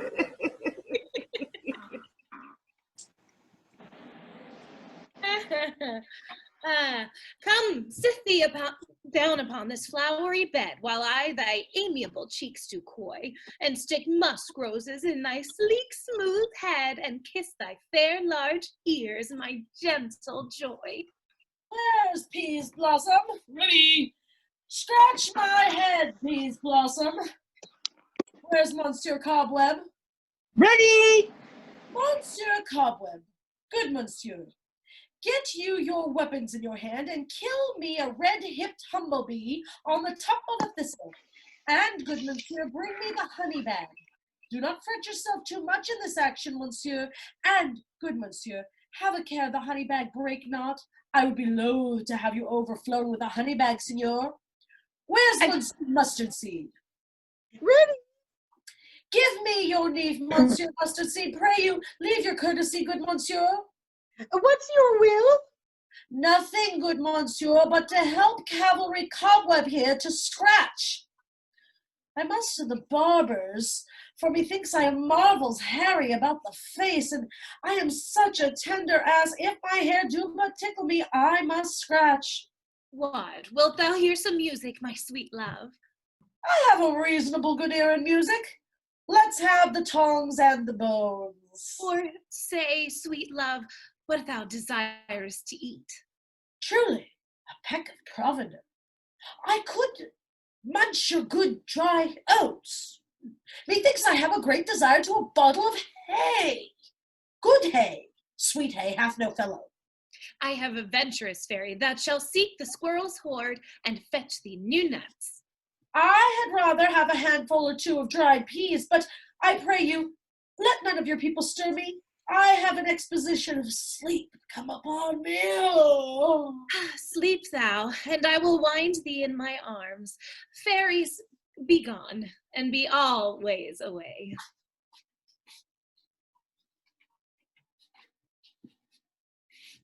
Ah, so doth the woodbine, the sweet honeysuckle, gently entwist. The female ivy so enrings the barky fingers of the elm. Oh, how I love thee, how I dote on thee. Seest thou this sweet sight? Her dotage now, I do begin to pity. For meeting her of late behind the wood, seeking sweet favors from this hateful fool, I did upbraid her and fall out with her. For she his hairy temples then had rounded with a coronet of fresh and fragrant flowers, and that same dew which sometimes on the buds was wont to swell like round and orient pearls, stood now within the pretty floweret's eyes like tears that did their own disgrace bewail. When I had at my pleasure taunted her, and she in mild terms begged my patience, I then did ask her changeling child, which straight she gave me, and her fairy sent to bear him to my bower in fairy land. Now I have the boy. I will undo this hateful imperfection of her eyes, and, gentle Puck, take this transformed scalp from off the head of this Athenian swain, that he, awakening when the other do, may all to Athens back again repair, and think no more of this night's accidents, but as the fierce vexation of a dream. But first I will release the fairy queen. Be as thou was wont to be, see as thou was wont to see. Dian's bud or Cupid's flower have such force and blessed power. Now, my Titania, wake you, my sweet queen. My Oberon, what visions have I seen? Methought I was enamored of an ass. There lies your love. How came these things to pass? Oh, how mine eyes do loathe his visage now. Silence a while, Robin. Take off this head. Titania, music call, and strike more dead than common sleep of all these 5 descents. Music, oh, music such as charmeth sleep. Now, when thou wakest, with thine own fool's eyes peep. Sound, music. Come, my queen. Take hands with me, and rock the ground whereon these sleepers be. Now thou and I are new in amity, and will tomorrow midnight solemnly dance in Duke Theseus's house triumphantly, and blessed to all fair prosperity. There shall the pairs of faithful lovers be, wedded with Theseus, all in jollity. Fairy King, attend and mark. I do hear the morning lark. Then, my queen, in silence sad, trip we after the night's shade. We the globe can compass soon, swifter than the wandering moon. Come, my lord, and in our flight, tell me how it came this night that I sleeping here was found with these mortals on the ground. Exuent, horns winded within, enter Theseus, Hippolyta, Aegeus, and train. Go, one of you, find out the forester, for now our observation is performed. And since we have the verward of the day, my love shall hear the music of my hounds. Uncouple in the western valley, let them go. Dispatch, I say, and find the forester. We will, fair queen, up to the mountain's top, and mark the musical confusion of hounds and echo in conjunction. I was with Hercules and Cadmus once, when in a wood of Crete they bayed the bear with hounds of Sparta. Never did I hear such gallant chiding, for besides the groves, the skies, the fountains, every region near seemed all one mutual cry. I never heard so musical a discord, such sweet thunder. My hounds are bred out of the Spartan kind, so flued, so sanded, and their heads are hung with ears that sweep away the morning dew. Crook-kneed and dewlapped like Thessalian bulls, slow in pursuit, but matched in mouth like bells. Each under each, a cry more tunable was never hollowed to, nor cheered with horn. In Crete, in Sparta, nor in Thessaly. Judge when you hear. But soft, what nymphs are these? My lord, this is my daughter here asleep, and this Lysander. This Demetrius is. This Helena, old Neda's daughter, Helena. I wonder of their being here together. No doubt they rose up early to observe the rite of May, and hearing our intent, came here in grace our solemnity. But speak, Aegeus, is this not the day that Hermia would give her answer of her choice? It is, my lord. Go, bid the huntsmen wake them with their horns. Good morrow, friends. St. Valentine is past. Begin these wood birds but to couple now? Pardon, my lord? I pray you all, stand up. I know you two are rival enemies. How comes this gentle concord in the world, that hatred is so far from jealousy, to sleep by hate and fear no enmity? My lord, I shall reply amazedly, half asleep, half waking, but as yet I swear I cannot truly say how I came here, but as I think, for truly would I speak, and now do I bethink me, so it is. I came with Hermia hither. Our intent was to be gone from Athens where we might, without the peril of the Athenian law.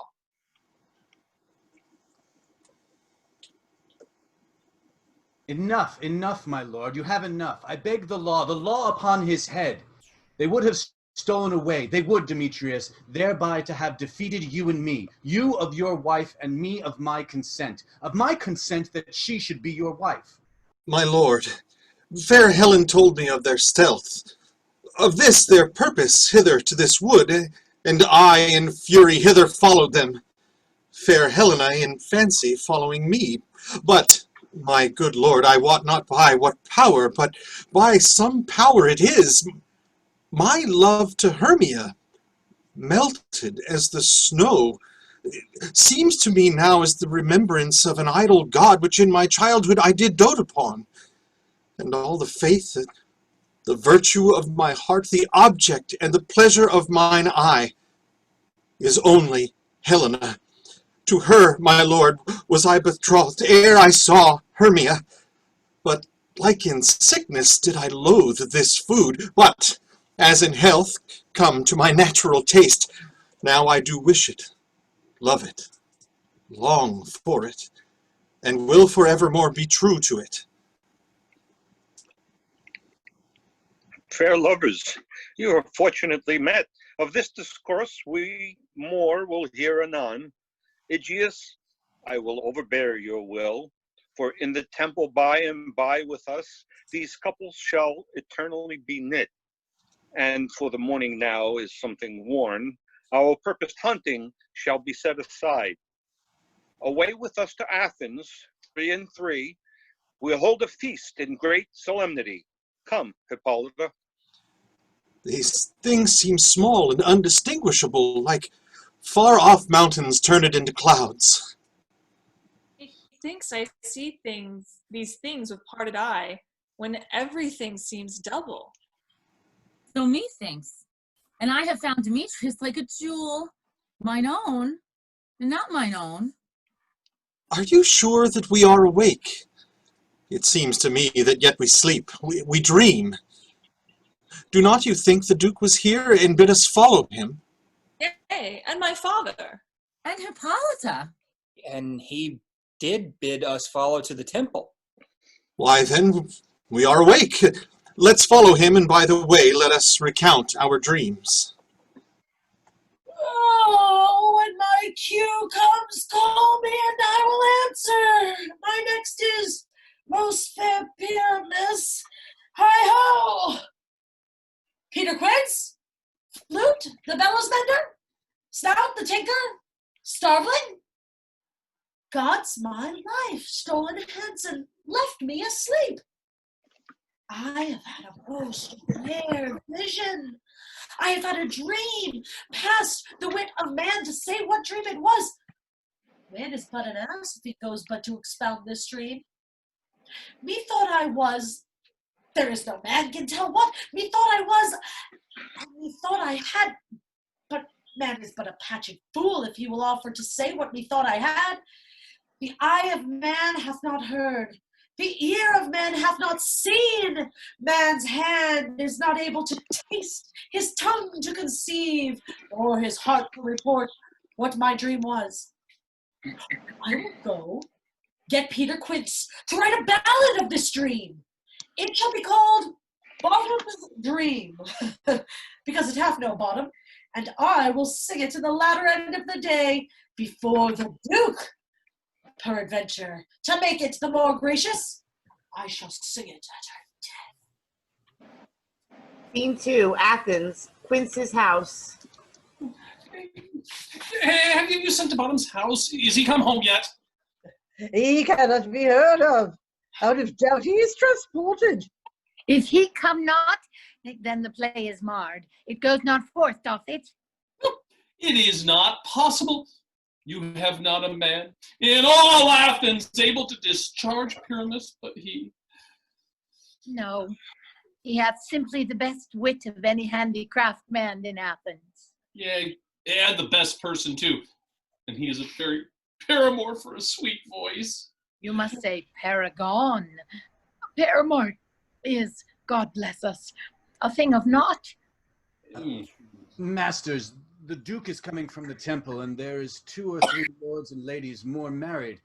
If our sport had gone forward, we had all been made men. Oh, sweet bully Bottom, thus hath he lost 6 pence a day during his life. He could not have escaped 6 pence a day. And the Duke had not given him 6 pence a day for playing Pyramus, I'll be hanged. He would have deserved it. 6 pence a day in Pyramus, or nothing. Where are these lads? Where are these hearts? Oh, most courageous day! Oh, happy hour! Masters, I am to discourse wonders. But ask me not, for if I tell you I am not true Athenian, I will tell you everything right as it fell out. Let us hear, sweet Bottom. Not a word of me. All that I will tell you is that the Duke hath dined.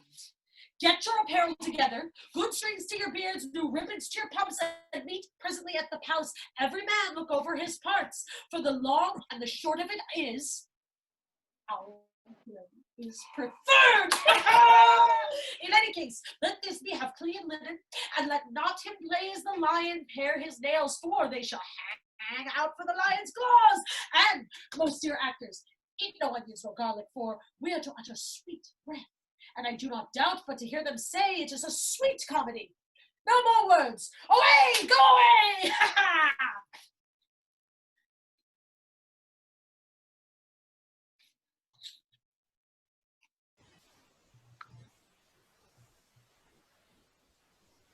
Act 5, Scene 1. Lena, did you go? Sorry. 'Tis strange, my Theseus, that these lovers speak of. Oh, everyone's muted. Bernie, Lena, you're both muted. 'Tis strange, my Theseus, that these lovers speak of. Ernie. Still muted, Bernie. More strange than true. I never may believe these antique fables, nor these fairy toys. Lovers and madmen have such seething brains, such shaping fantasies that apprehend more than cool reason ever comprehends. The lunatic, the lover, and the poet are of imagination all compact. One sees more devils than vast hell can hold. That is the madman. The lover, all is frantic, sees Helen's beauty in a brow of Egypt. The poet's eye, in fine frenzy rolling, doth glance from heaven to earth to heaven, and as imagination bodies forth the forms of things unknown, the poet's pen turns them to shapes and gives to airy nothing a local habitation and a name. Such tricks hath strong imagination, that if it would but apprehend some joy, it comprehends some bringer of that joy.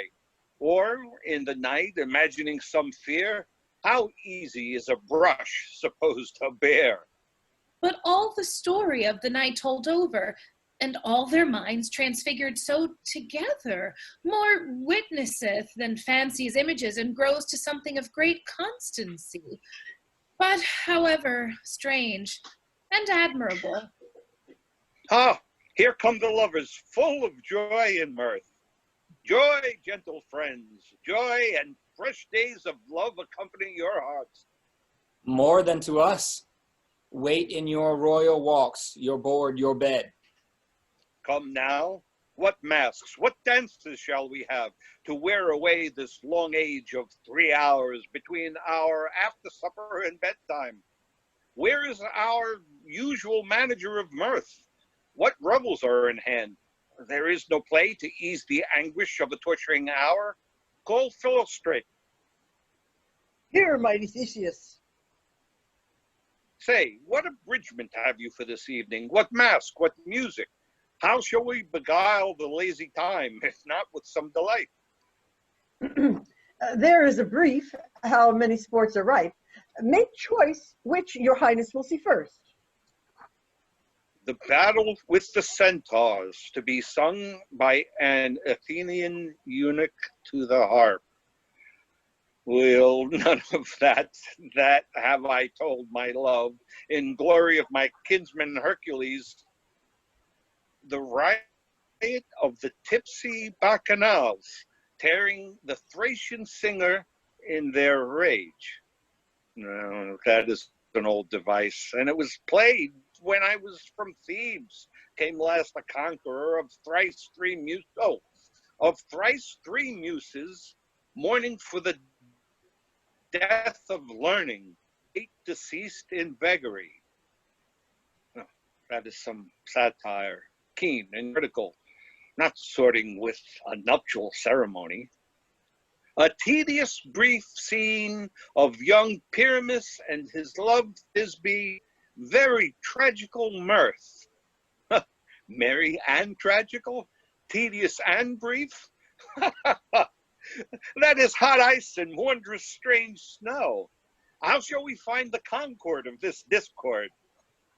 A play there is, my lord, some 10 words long, which is as brief as I have known a play, but by 10 words, my lord, it is too long, which makes it tedious. For all the play, there is not one word apt, not one player fitted. Ice your ankle. And tragical, my lord, my noble lord, it is. This is a reminder. Valerie. For Pyramus therein doth kill himself, which when I heard rehearsed, I must confess, made mine eyes water. But more merry tears the passion of loud laughter never shed. What are they that do play it? Hard-handed men that work in Athens here, which never labored in their minds till now, and now have toiled their unbreathed memories with the same play against your nuptial. And we will hear it. Oh, no, my noble lord, it is not for you. I have heard it over, and it is nothing in the world, unless you can find sport in their interests, extremely stretched and conned with cruel pain to do you service. I will hear that play, for never anything can be amiss when simpleness and duty tender it. Go, bring them in, and take your place, ladies. I love not to see wretchedness o'ercharged, and duty in his service perishing. Why, gentle sweet, you shall see no such thing. He says they can do nothing in this kind. Of the kind are we, to give them thanks for nothing. Our sport shall be to take what they mistake, and what poor duty cannot do, noble respect takes it in might, not merit. When I have come, great clerks have purposed to greet me with premeditated welcomes, where I have seen them shiver and look pale, make periods in the midst of sentences, throttle their practiced accents in their fears, and in conclusion, dumbly have broke off, not paying me a welcome. Trust me, sweet, out of this silence yet I picked a welcome, and in modesty of fearful duty, I read as such as from the rattling tongue of saucy and audacious eloquence. Love, therefore, and tongue-tied simplicity in least speak most to my capacity. So please your grace, the prologue is addressed. Let him approach.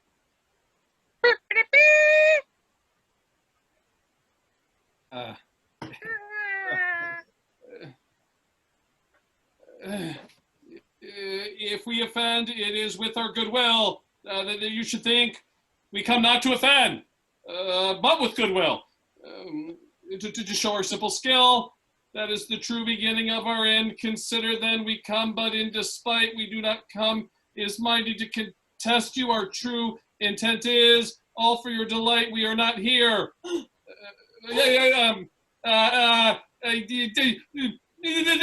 You should hear repent you. The actors are at hand, and by their show, you shall know all that you are like to know. This fellow doth not stand upon points. He hath rid his prologue like a rough colt. He knows not to stop a good moral, my lord. It is not enough to speak, but to speak true. Indeed, he hath played on his prologue like a child on a recorder, sound, but not in government. His speech was like a tangled chain, nothing impaired, but all disordered. Who is next?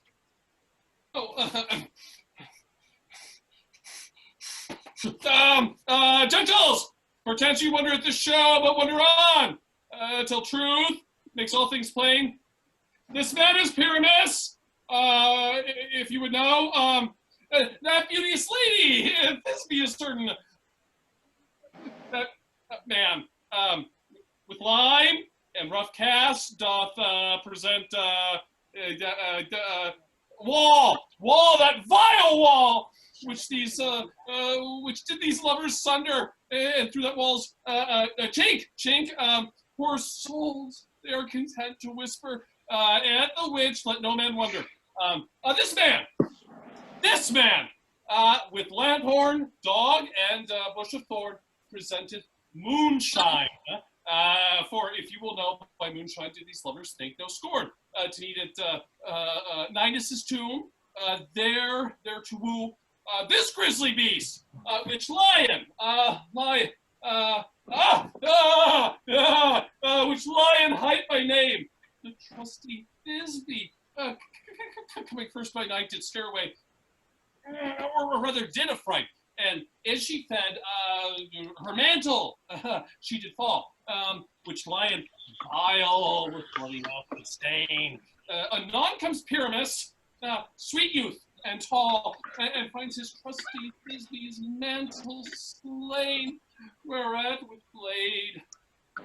bloody, blameful blade, he bravely broached his boiling bloody breast, and Thisbe, tarrying in mulberry shade, his dagger drew and died.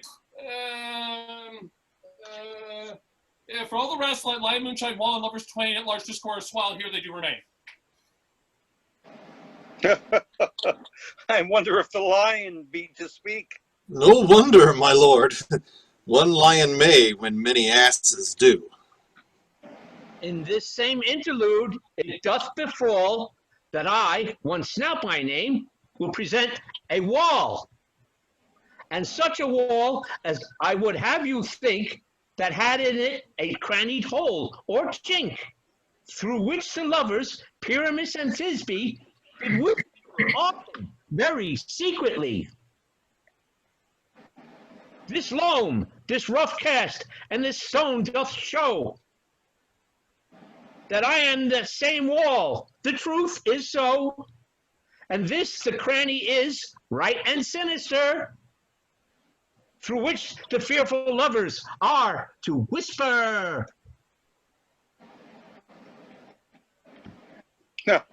Pyramus draws near the wall.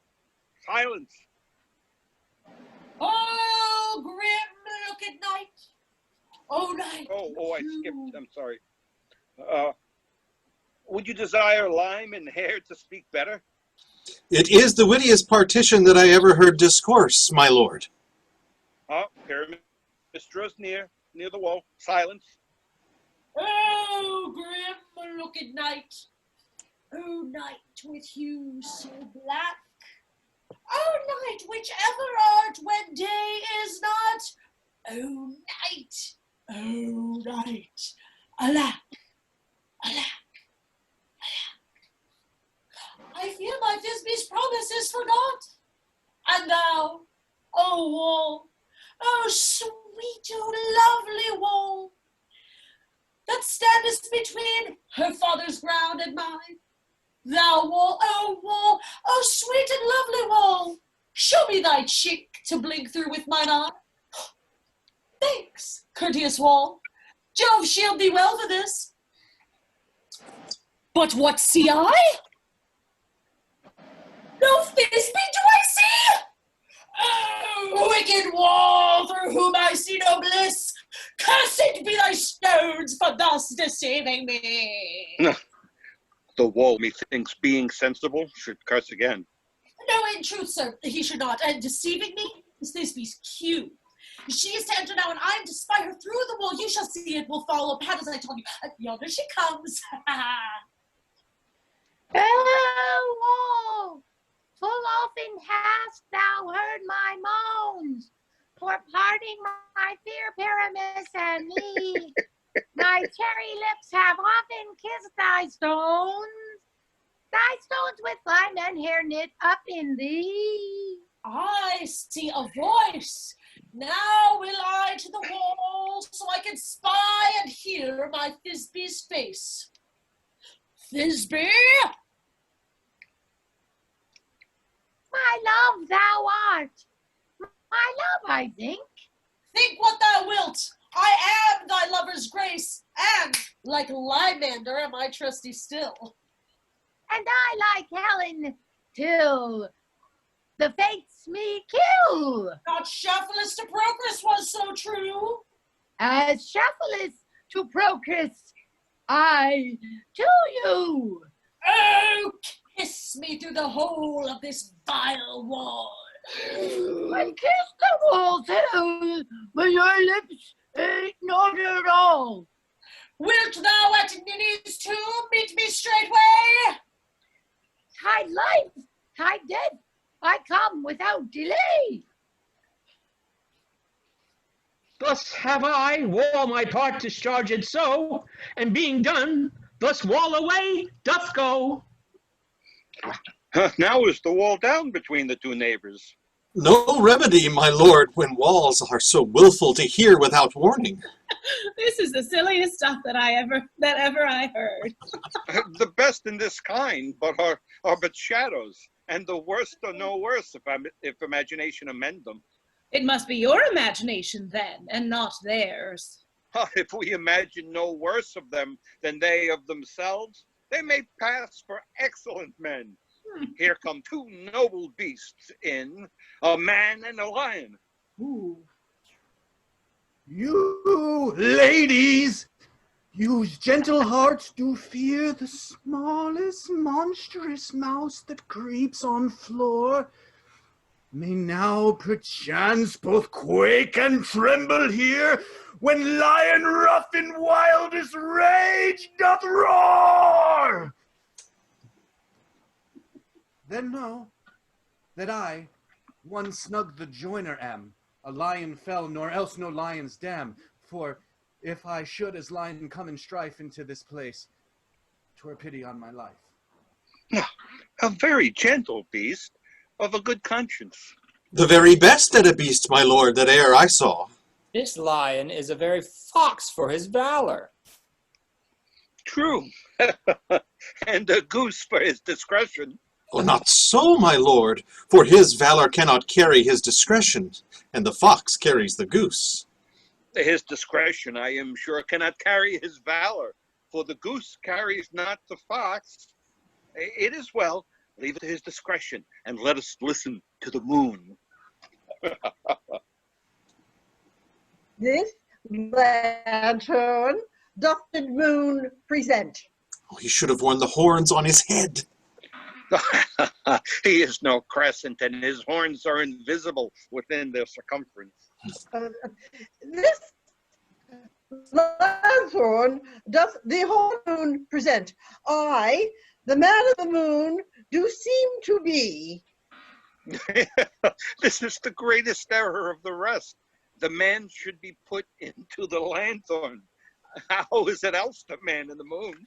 Well, he dares not come there for the candle, for, you see, it is already in snuff. I'm a-weary of this moon. What he would change? It appears by his small light of discretion that he is in the wane, but yet in courtesy, in all reason, we must stay the time. Proceed, Moon. All I have to say is that to tell you that this lanthorn is the moon, I, the man in the moon, this thorn bush is my thorn bush, and this dog, my dog. Why, all these should be in the lanthorn, for all these are in the moon. But silence! Here comes Thisbe. This is old Ninny's tomb? Where is my love?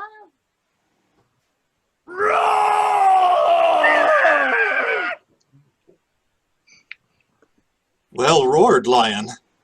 Well run, Thisbe. Well shown, moon. Truly the moon shines with a good grace.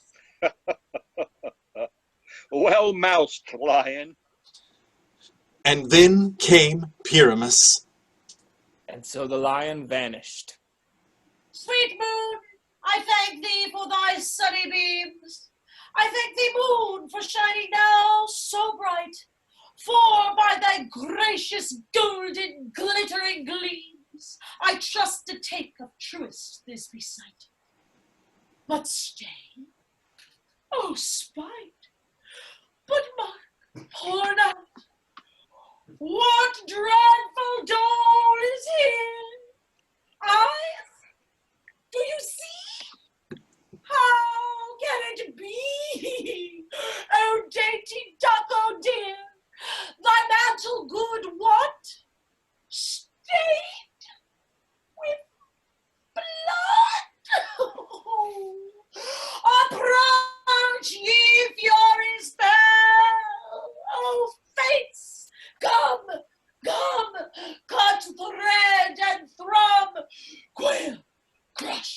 conclude and quell.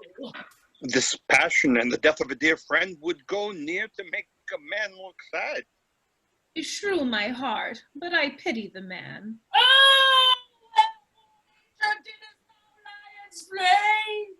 Since lion vile hath here deflowered my dear, which is no, which was the fairest dame that lived, that loved, that liked, that looked with cheer. Come, tears, confound, out, sword, and wound the pap of Pyramus.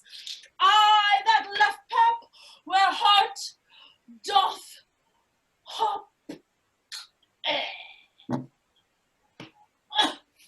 Thus die I.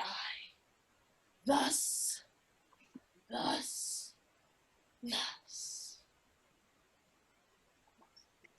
am I dead. Now am I fled. My soul is in the sky. Tongue, lose thy light. Moon, take thy flight. Now, die. Die.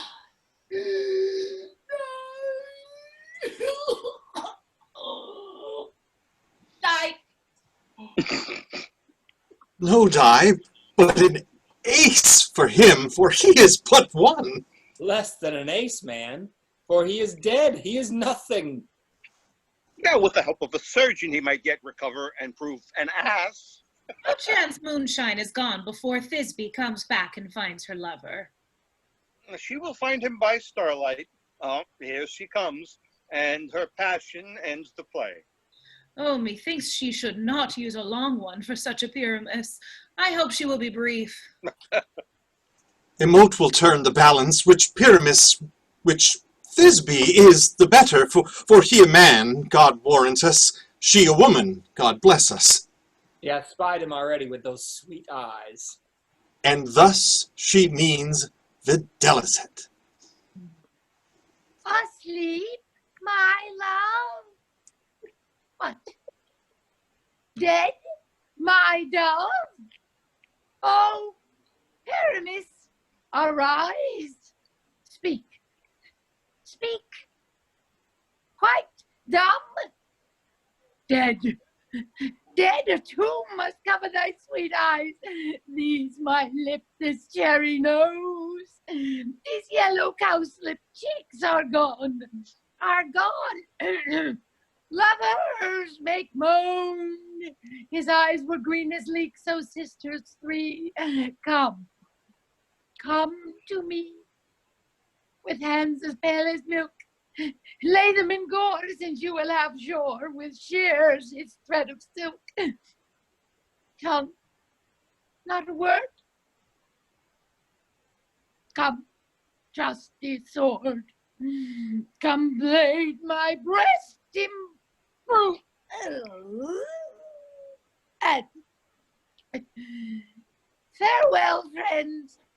Thus Thisbe ends. Adieu.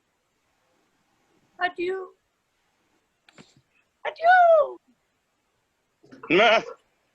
Moonshine and Lion are left to bury the dead. Aye, and Wall too. No, I assure you, the wall is down that parted their fathers. Will it please you to see the epilogue, or to hear a burgomask dance between two of our company? No epilogue, I pray you, for your play needs no excuse, never excuse. For when the players are all dead, there needs none to be blamed. Marry, if he that writ it played Pyramus and hanged himself in Thisbe's garter, it would have been a fine tragedy, and so it is, truly, and very notably discharged. The iron tongue of midnight hath told 12 lovers to bed. 'Tis almost fairy time. I fear we shall outsleep the coming morn, as much as we this night have overwatched this palpable gross play hath well beguiled the heavy gate of night. Sweet friends to bed, a fortnight hold we this solemnity in nightly revels and new jollity. Now the hungry lion roars, and the wolf behowls the moon, whilst the heavy ploughman snores, all with weary task fordone. Now the wasted brands do glow, whilst the screech owl, screeching loud, puts the wretch that lies in woe in remembrance of a shroud. Now it is the time of night, that the graves all gaping wide, every one lets forth his sprite, in the churchway paths to glide. And we fairies that do run by the triple Hecate's team from the presence of the sun, following darkness like a dream, now are frolic. Not a mouse shall disturb this hallowed house. Keep the dust behind the door.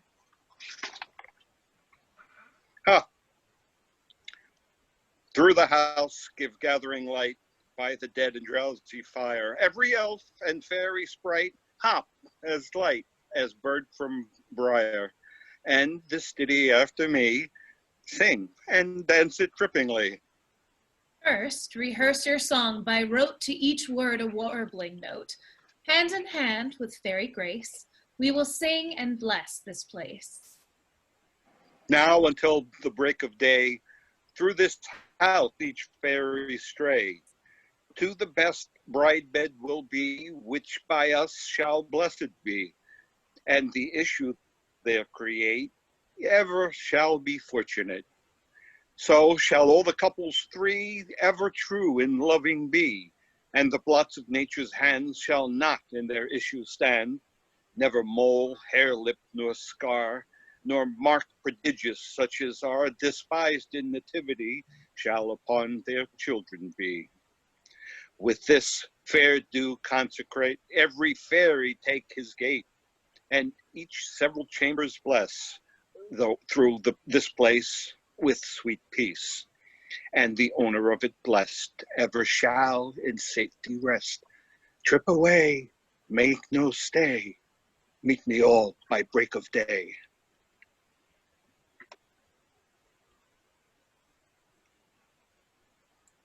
If we shadows have offended, think but this, and all is mended, that you have but slumbered here while these visions did appear, and this weak and idle theme no more yielding to the dream.